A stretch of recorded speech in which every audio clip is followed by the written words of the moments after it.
I'm Emma, and I'm here with, Mr. Kimball. and we're going to be talking about 9/11.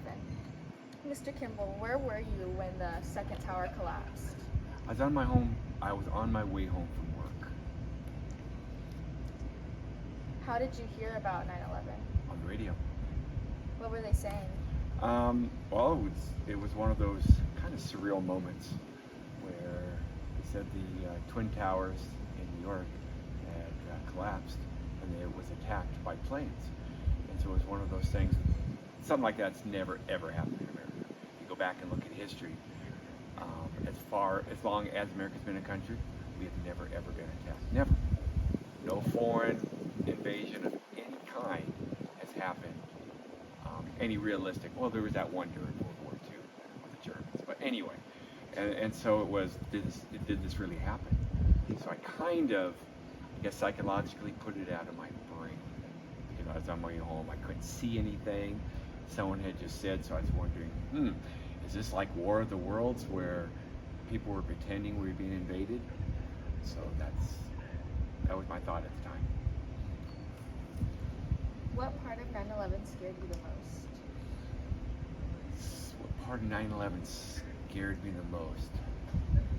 The fact that we're now vulnerable. We've never, as far as I've grown up, as far as I've seen in history, we've never been vulnerable in the country.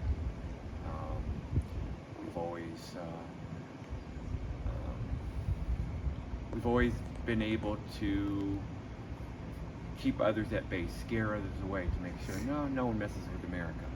Then all of a sudden, whoa, we can be attacked? That can be. Obviously, it was a bit before you were born. Okay, a lot of it before you were born. But it's the same thing. You look at Linden, okay? And just imagine, not even Linden, Sacramento.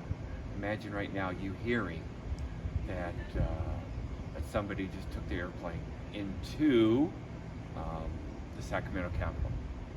What would you think right now? I'd be terrified. Why would you be terrified? Yeah, because I live in Sacramento. They took down the Sacramento thing. What if it happened over in Maryland or over in New York? What would you do?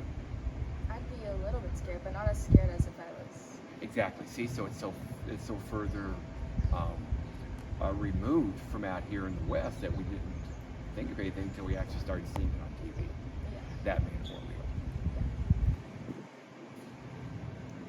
How did your peers react when they heard about 9/11? Oh, that's an interesting question.